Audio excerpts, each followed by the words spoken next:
and welcome to what is now considered as Wifey Wisdom. I'm so excited to be here today. So this is all new for us. We have transitioned from Instagram Live to now YouTube and Facebook.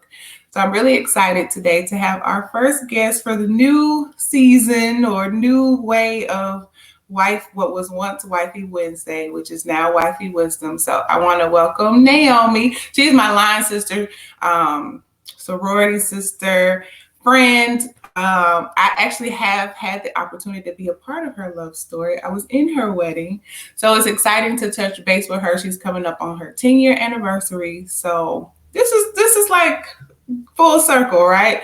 So like I said, I know Naomi because she is my line sister. We were introduced, 13 years ago? 13 years, 14 years? So I will actually let her introduce herself before we jump in. So go ahead and introduce and let the world know who you are, Naomi. Okay. Well, I am Naomi Bradley. I knew Shanique back when she was Shanique Green. So we both had some name changes and life occurrences. Currently, I am a owner of a nonprofit, the Bradley Academy. Like Shanique said, I'm a wife coming on 10 years in like 2 weeks. So we're excited. We're having a little anniversary party and it's stressing me out. I need to me and my husband, we have 5 kids. They're all under the age of 8, so our house is very loud most of the time. I was so happy she invited me to do this because now I can tell everybody, "Hey, go leave me alone so I can be on a podcast and feel important." But I'm just really excited about what Shanique's bringing to the table and what she's doing, encouraging young women to invest in marriage because, as we know, especially in the Black community, marriage hasn't had the value that it needs to have placed on it. So I'm just really happy to be a part. Yeah, I'm excited you're here because she's been in the game 10 years. Okay, wait, is that going a little bit? She's been in the game 10 years, and so I know she has some good she gonna spill some good tea today. She's gonna give us some good y'all are in for a treat because Naomi has quite the personality. So okay, so let's jump into it. So how long have you 10 years. How long did you guys date before you got married? We started dating probably the weekend before our line even crossed. So that was way back in '08, and we were a setup. Like my best friend was dating his best friend, and I don't want to say I was running through people, but it was kind of like on to the next, on to the next, on to the next. And when my best friend was like, I saw this guy on campus because he went to Morehouse and her guy went to Morehouse. She said, I saw this guy on campus and he is your type. You really need to meet him. Let's go out to lunch. And it was like this whole group date thing at JR Crickets. And as soon as I met him, she was right. Sometimes looks matter. I don't want to encourage women who, to stick to a specific type, but sometimes in my case, he was my type. And I kind of worked everything else around that. Yeah. So that was like my next question. So you talked about type.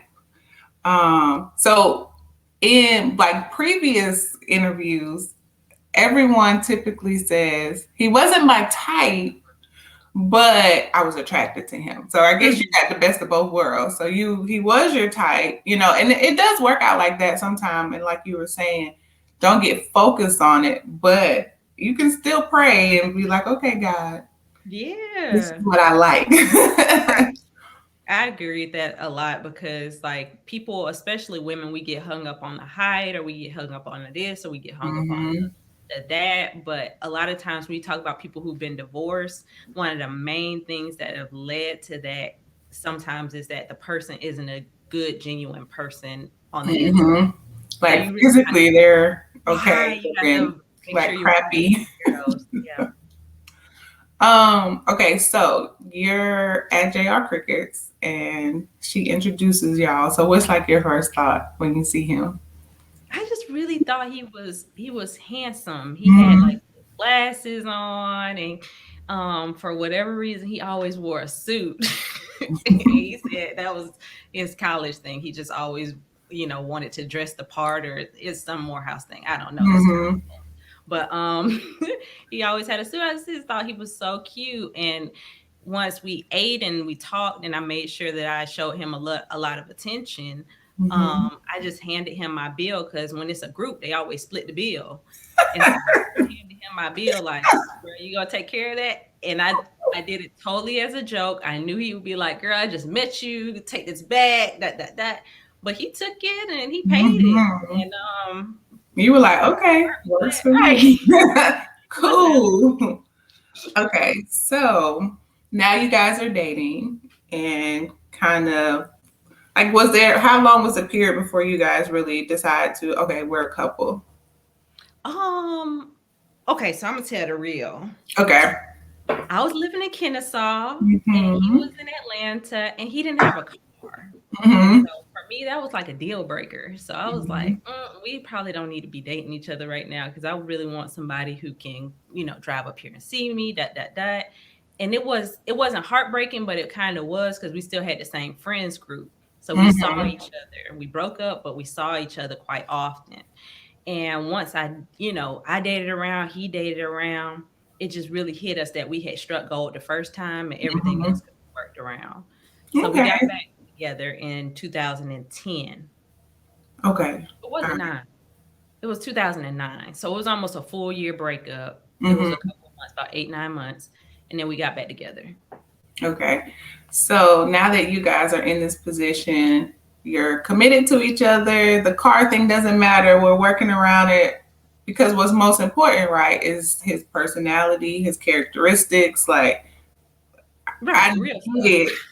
I get it. The car part was probably frustrating, but just looking at, like you said, we struck gold with each other. So now that you guys are getting serious, and was there a conversation like with the expectations of marriage, or was that already kind of just automatic for you guys because of like your families that you came from? Um, well, the expectation was there kind of for me. Mm-hmm. We dated, but then we said, okay, we're just gonna be over each other's house all the time anyway. Let's get an apartment. And so we got Mm-hmm. a little apartment in Doraville, and it was what, 520, 535 a month. Woo! Yeah, that was good old days. Right. We were struggling, so we were splitting it. I know that's a big deal in the Black community now, and we look back at it and we listen to the conversations about people splitting bills, and I'm like, oh, Walter, you owe me some money. Well, me, Mario and I, we split for a little Oh, while too. we were splitting the Yeah, bills, and yeah. we were living together, but I knew that was a situation that could not just go on forever. So I Mm-hmm. put a timeline on that. I said, Mm-hmm. if we haven't moved to the next step within this year, this lease being up, we might have to go ahead and part ways again.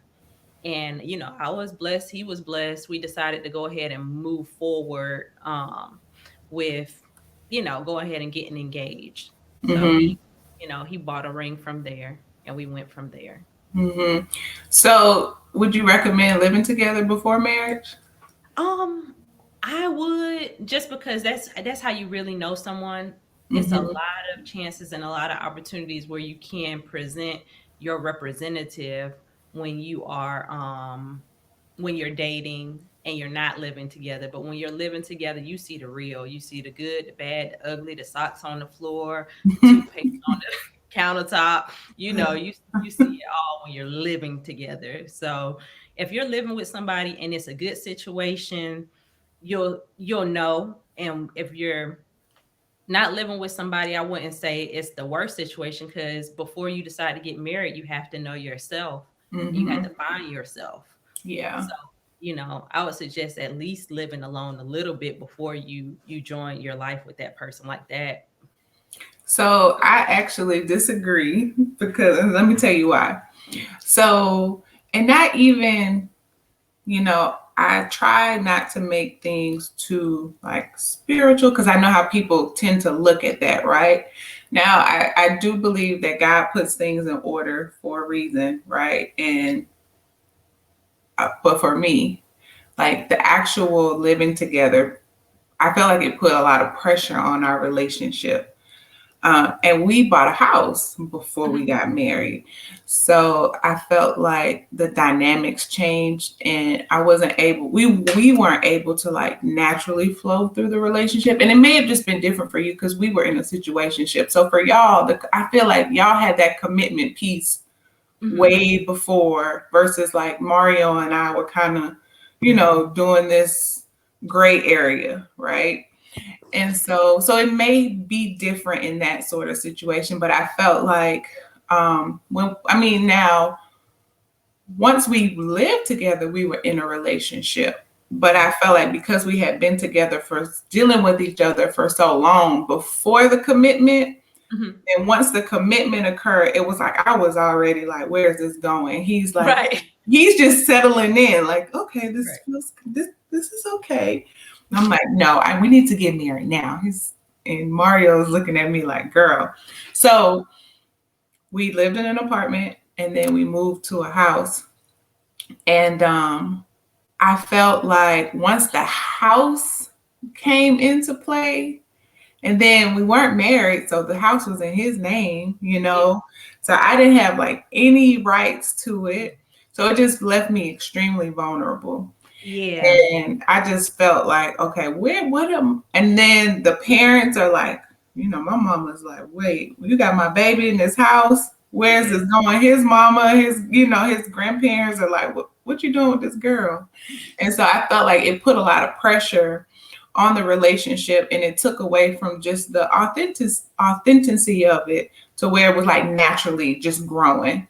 Yeah. And I didn't get to a place of resentment, but it was like right there before where I was like, what are we doing? Right. So I think my situation, I tell women, don't do it, and like you say, everyone has a different experience. So I always ask that question, like, what No, do and you, I get it because a yeah, lot of people will get stuck in that in between when you're living with somebody and it's not hmm really clear where that next step is going. yeah. I So think, I get it. yeah, I think what's important with you and Walter were that I think way early on, or maybe like when y'all circle back, it was Mhm. kind of like, okay, we both want this.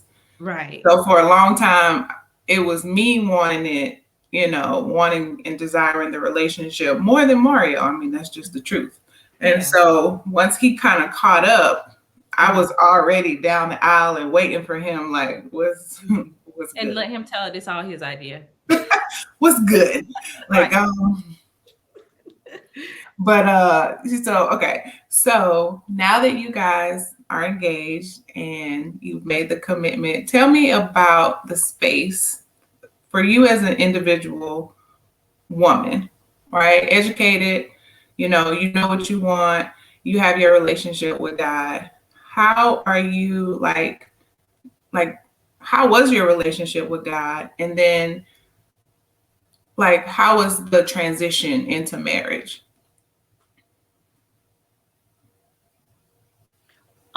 The transition, my relationship with God was always one of prayer. Before we Mhm. even got married, we did have premarital counseling, and I would suggest Mhm. that to anybody who's in a relationship considering getting married. I would even suggest it for people who are dating and y'all are going through anything, or Mhm. maybe you're not even going through anything. You should definitely seek counsel. Um, our counselor, Reverend Angela, she actually had a lot of different techniques that built the foundation for us financially and spiritually. We did a lot of manifesting, doing vision boards. We looked back at it a couple of days ago where she had us do a PowerPoint of our marriage and our treasure mapping. I mean, Mm. down to the number of kids, you know. Wow. So you We already had knew you were going to have a put huge that into family. place, you know. Okay. That's So, and dope. we're working on other aspects of it, but having that constant connection to spirit is important, and it'll get you through a Mhm. lot. When your question was what was the transition from kind of girlfriend to wife, it it was it was pressure. Mm-hmm.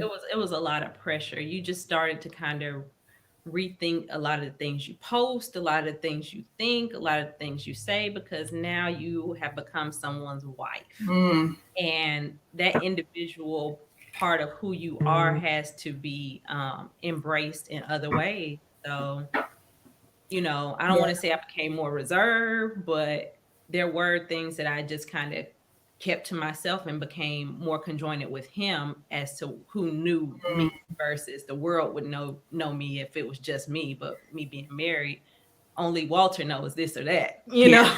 Yeah. I remember when y'all were engaged. I can't remember, it was a conversation we had, and it kind of always stuck with me. You talked about protecting like what you have. And I think just as like you say, like first I'm like open to the world. Like everyone has all this access. And I'm talking about like parents and friends and and in their defense, right? They think that they are doing things to help, unsolicited advice, what you should and shouldn't do. But even now, being in marriage, I think now I see exactly what you mean, because that always stuck with me. I never thought of it that way, like you have something special protected. And so now that you're saying, like, Walter is kind of my safe space. This is who I go to, this is who I confide in. And so I think as the independent Black woman that we have all strived to be, right, is like we have took pride in this space of, I don't need a man. Mm-hmm. And now here I am, right? Now I pray for this man. I want this man. I want him to protect me and provide and all this stuff. And now he has to be my safe space. Mm-hmm. So what are your thoughts on just transitioning from, like, was it hard to like go from completely being dependent? I mean, of course your parents are involved, and I've always admired their relationship, just being as an example for you and for me as well. But was it hard for you to transition to just being dependent upon Walter and just having like, okay, it's no longer just me? And because a lot of the women talk about how it was a struggle. It was a struggle to transition. And it was hard because they were so used to just doing things on their own and not having to depend on a man, or just not even depend. I don't want to say that because it's more of a partnership. Right. You know what I mean? Like just going, now I have to like have a conversation before I make a decision. Was that hard for you? Yeah. I wouldn't say it was too difficult, but a lot of people, like you said, will say, "Oh, I'm independent. I don't need a man." You find that a lot when you have kids that, yeah, I could do this all by myself, but it will probably be a lot harder. So like you said, don't say depend, but you do kind of depend on your partner. And even the people who feel like they don't need a man, you're gonna need you or somebody. So whether you done found you a dog, a cat, another woman, you're gonna need you somebody. So Yeah. once you found that person, you have to come, they have to be that person. You have to allow them to be. Yeah. And I guess when I say don't depend, I guess like you say, I don't need it. I don't need a man. But when you have that relationship and that connection, it is good to have that person and just be confident in that relationship and that safe space. I always call it like that safe space, because I feel like you will build up that defense mechanism and lie to yourself and say, I mean, even some people who want it will get to a place and lie to themselves and say they don't want it. Right. And so I always like, don't say what you don't really want, because then when it starts to Right. happen, you looking crazy. Right. But yeah, okay. So if you could give your single self one piece of advice after almost 10 years of marriage, 5 kids, I mean, you owning businesses, what would that be? Oh, that's a tough one, Shanique. If I could give my single self a bit of advice, Uh-oh. um, I would say relax. I think a lot of any other bumps that I made in the road have come from that anxiety of, oh, I got to take care of it. Oh, I got to do, I got it, I got it, I got it, I got it. But if you just relax, some of the stuff that you worried about, or some of the stuff that you done cussed about, or some of the stuff that you have fussed and made a big deal about, don't mean a hill of beans in 5 years. And you might have Yeah. made it actually quite worse acting a fool. Yeah. So Yeah. just relax. Life isn't the easiest thing, but it does come easy. You just kind of got to wake up and come with what happens instead of trying to manipulate things to Ooh, fit a certain way. So you said I something would, there, manipulate. yeah. I tried to manipulate for so long, and then it was just like, Mhm. okay, God, just take it, because I don't know what I'm doing. Please help me out, because I messed up so much, so many things trying to control and manipulate to get what I wanted, Right. and I thought I was helping. Um, so so relax. Okay, that's good. So were there any challenges outside of just the that's a loaded question, I know, because marriage in itself, wedding planning, all those sorts of things. But was there any like one challenge that just sticks out in your mind during just the process of preparing for marriage? Um,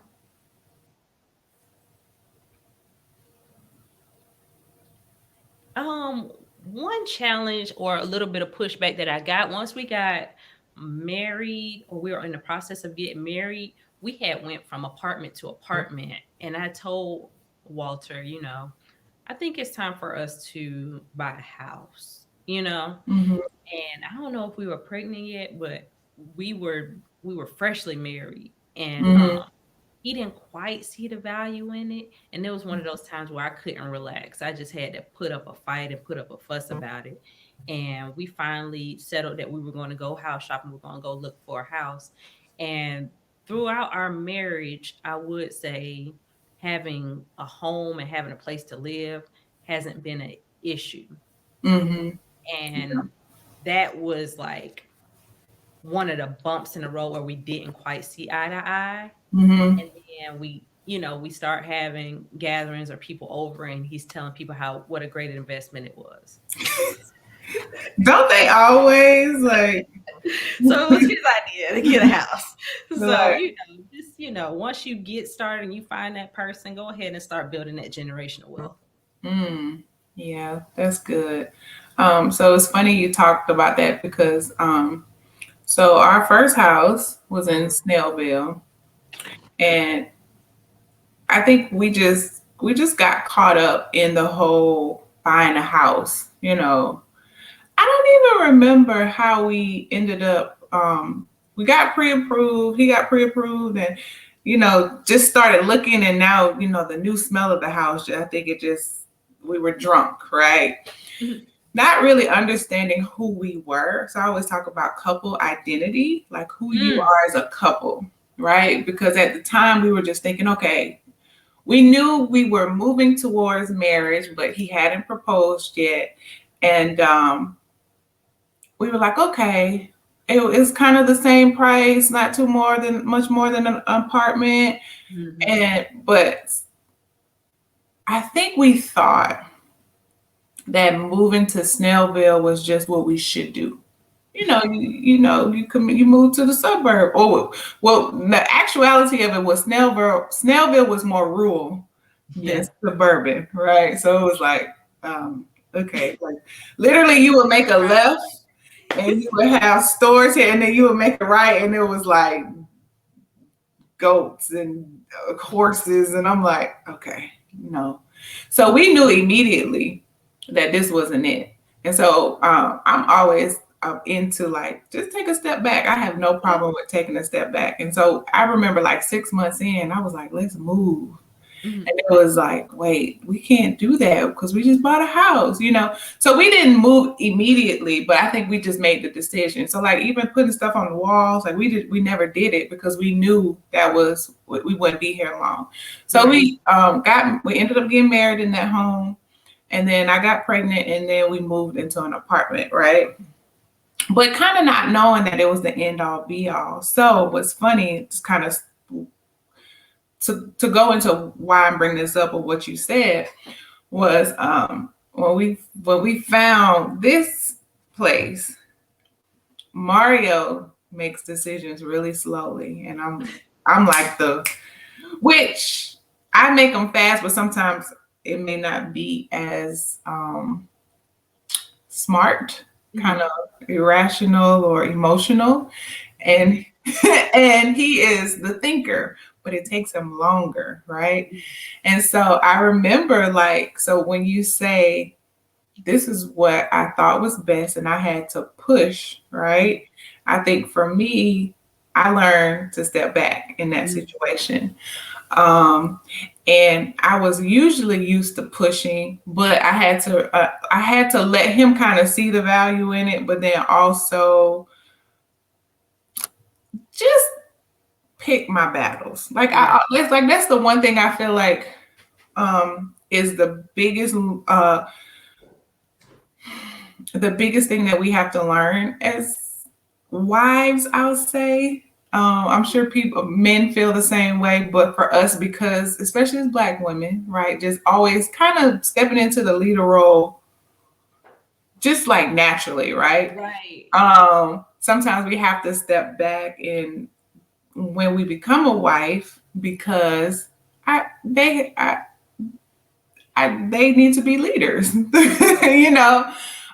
So it was one of those situations where I was like, okay, God, please, you need to talk to your child because Let them know. every time it was a new construction and every time an X amount of homes are built, the price goes up. Yeah. So this was a lesson for him too because the price went up. And I'm like, no, we need to make like once we kind of made the decision, he kind of sat on it for a week, and that cost us. Right.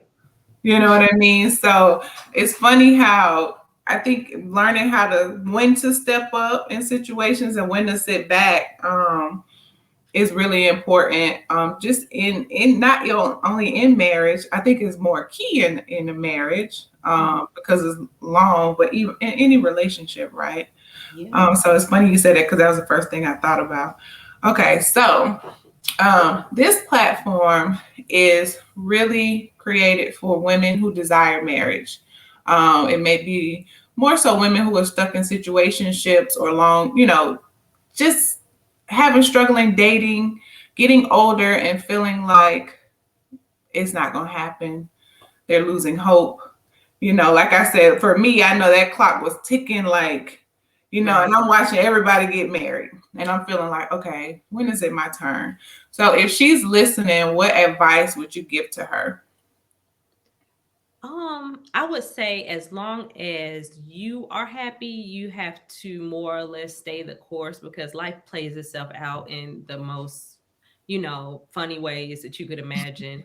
Um, even with our line, 14 of us cross, about 12 of us are really together and connected. And within this last year alone, we went to like 3, 4 weddings. So Mhm. it's just kind of like life has a way of catching itself up. And if you are happy with where you are, I just wouldn't want somebody to make you feel bad about that or Mhm. pressure you into certain things that, might not be the timing for you. Enjoy the ride, Yeah. enjoy making those memories because once you get married, then there is a lot of pressure and there is a lot of seriousness with that. And as much as Yeah. people think, oh, I'm ready for this, I'm ready for this, I'm ready for this, everything has its perfect timing, divine timing. So just kind of relax and make sure you're happy where you are. Now, if you're not happy where you are, kiss some more frogs. Personally say kiss some more frogs. But if you are happy with your situation, stay with that situation. And if you have no situation at all and you just want God to provide you a husband, you really might need to go to some of the places that rich men hang out. Why did I? Why? Why did I think he was about to say something deep? I told y'all.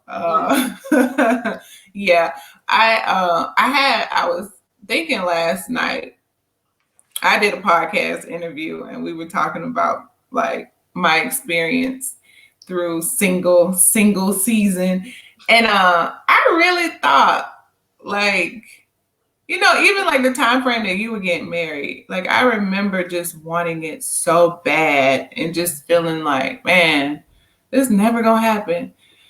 And I remember like genuinely just being happy for the people around me that were getting married, but just feeling like it was like I was obsessed with it. You know what I mean? And the moment that I stopped obsessing, and just enjoyed it. And then the next thought in that was, well, one, I would not have been able to, I wasn't ready. Mm-hmm. Like you said, it's a lot of seriousness, right? Especially when children are involved. Like now you're raising this person. Mm-hmm. You know what I mean? And just being able to instill knowledge and wisdom and good things into this little person so that they can grow up and eventually become a good contributing citizen to society, right? So but the next thought also was, man, I wish I would have just enjoyed it more, because that obsession took away from that season, right? So now it's like you say, once you get married, God willing, you're never going to be alone again, but then you're never going to be alone again. You know what I mean? It's like, so it's always funny to me how much now I wanted somebody there so bad, but then sometimes I'm like, man, I just really want to be by myself, and so it's funny how that works. Like you say, life is funny. So yeah, good advice. Good advice. Okay. So before we wrap up, I wanted to, so I feel like you're kind of holding back, right? But it's cool. I get it. I get it. So I want you to kind of just one piece of game. Like somebody's listening, she having a bad day, homeboy tripping, she ready to move forward, and like one piece of something, either your mom or aunt or pastor or homegirl, some piece of advice that just has really stuck with you and kind of carried you throughout dating and relation and marriage. What would that just one piece of game be for that single? We helping her today. So what would that one piece of advice be? Well, if you have a person and y'all are in a relationship or y'all are in a situationship and you really kind of feel like it's not moving on, it's not moving where you want it to be, um, you have to kind of, the advice that I was given from my mom, the advice that um, you know, has worked for me was that you got to be willing to go ahead and leave that situation. Yeah. Because if a man is in love with you, he really loves you, he can't quite live without you, he not gonna let you go. And Yep. whether it's buying a little ring from K Jewelers or, walking down the aisle, if that's what he got to do to have you in his life, he'll do it. So, Mm-hmm. if you're in a situation where he's like not pissing or getting off the pot, you might have to go ahead and dip. Because that really kind of will show you who you got. Mm-hmm. Because if you leave and that person is completely unaffected, then were they really the person for you? You know? Right. And I think instead of internalizing it, just take it for face value. You know what I'm saying? Just Right. like, okay, I know it will hurt. Right. It will suck, but you want the person that's going to come after you.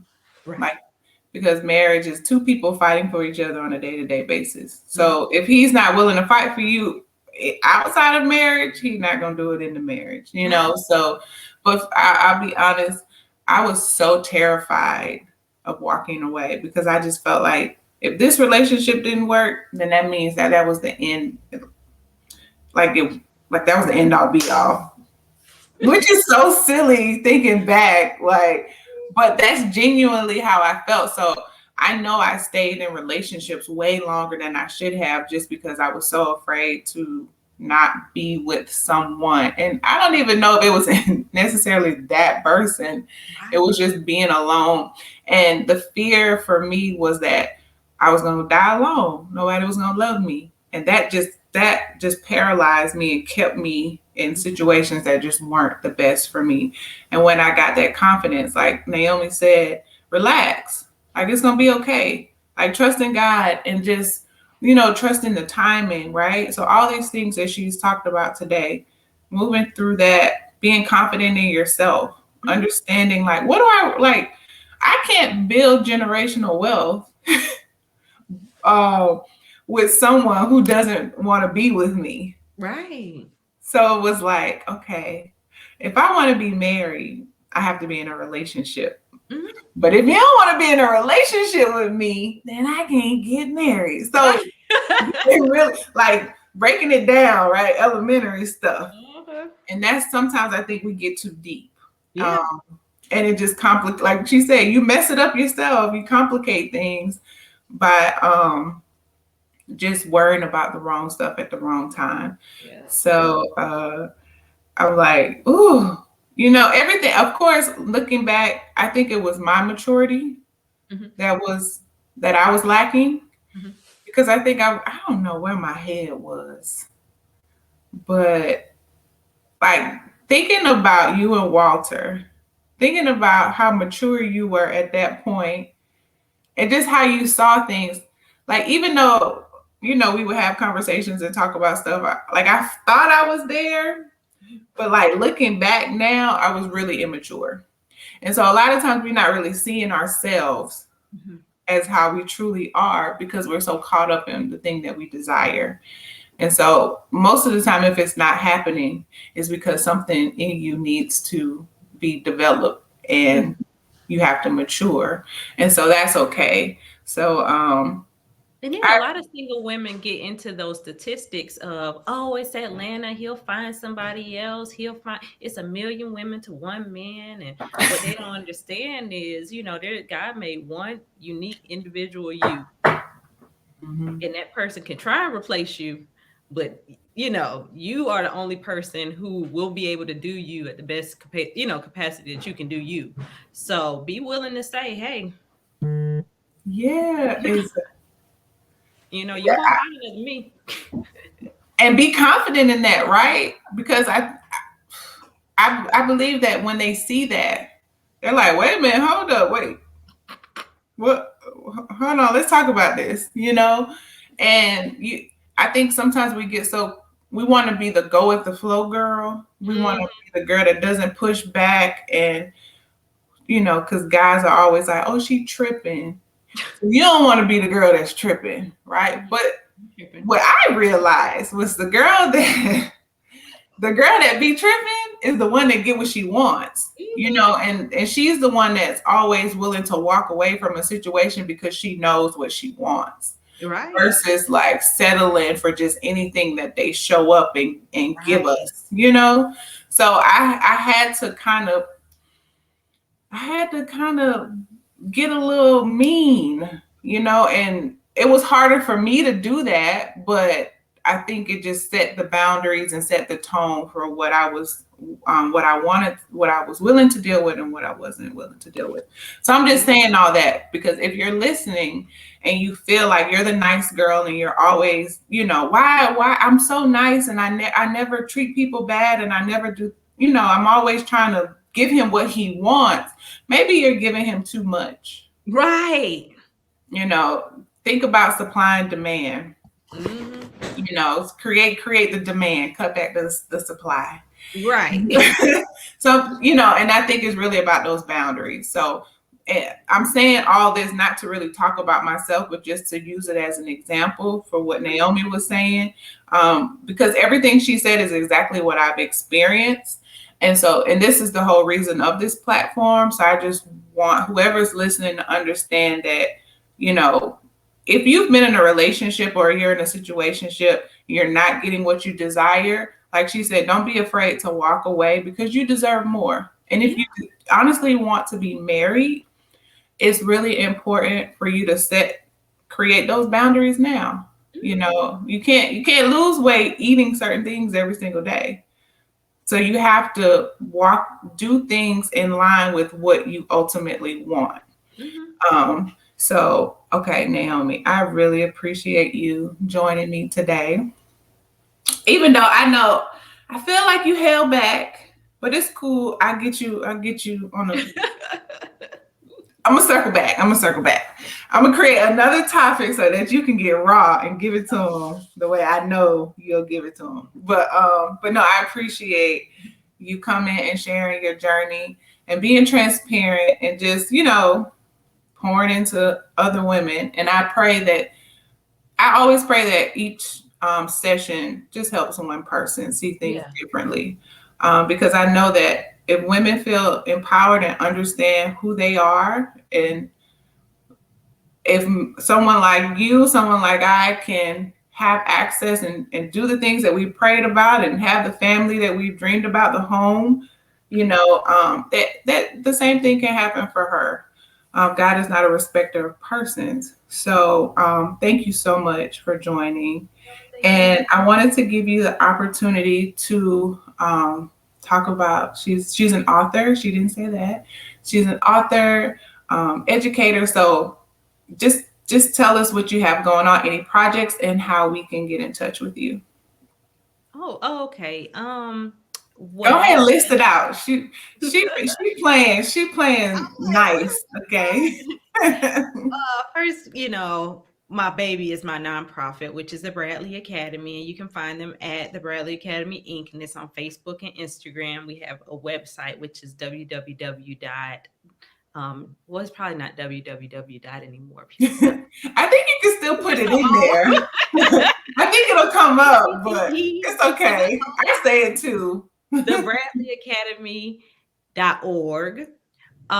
You can find my books there on, we've got a new platform is Atlanta Literary Publishing.co, and it's also on Amazon. My first book was Reading at One, A Guide to Early Literacy Exposure for Toddlers and Children.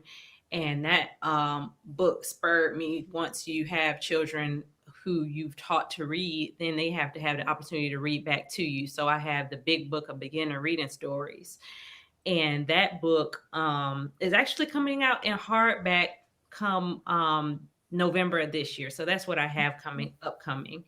So I was just really grateful that you invited me out. This has Yes. been therapeutic.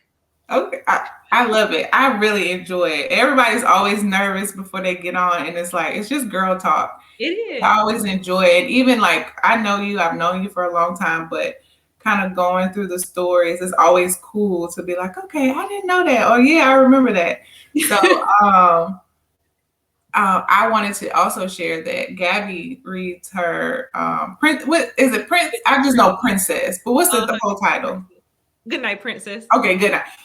Let me tell y'all, Gabrielle is obsessed with this book. Not to mention, there's a cat in this book, and when I tell you, she likes cats. Um, the cat. I'm like, girl. So, she's two, and she enjoys it. So I encourage you to support. Like, I'm like, girl, you don't want to read nothing else? Like, no, mommy, no.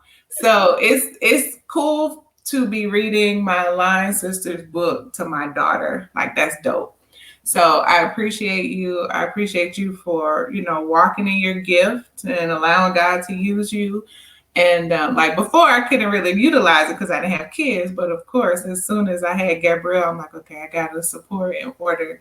So thank you so much. Like I said, thank you for being transparent. Thank you for your time because I know you're busy. And yeah, I look forward to maybe doing this again. I'm gonna get her to. I'm gonna get her to take. She's branding right now. No, I'm just kidding. She's but I appreciate you so much. So I hope that you guys enjoyed this session. Like I said, we have transitioned from Wifey Wednesday to Wifey Wisdom because we are all wives. And remember that it's he who finds a wife, not he who makes her a wife. So God has already called you to become a wife, if that's what you desire. And so I never want to press that this is the only way, but this is specifically for those women who want to be married. Understand your authority and who God has called you to be. Be confident in who God has called you to be, and don't be afraid to walk away from situations that no longer serve you. He has created a great life for you, and it's time that you walk in it. So I am declaring that this is going to be the best week of your life. And, thank you once again for joining us. So Naomi, I will talk to you soon. You have a good day.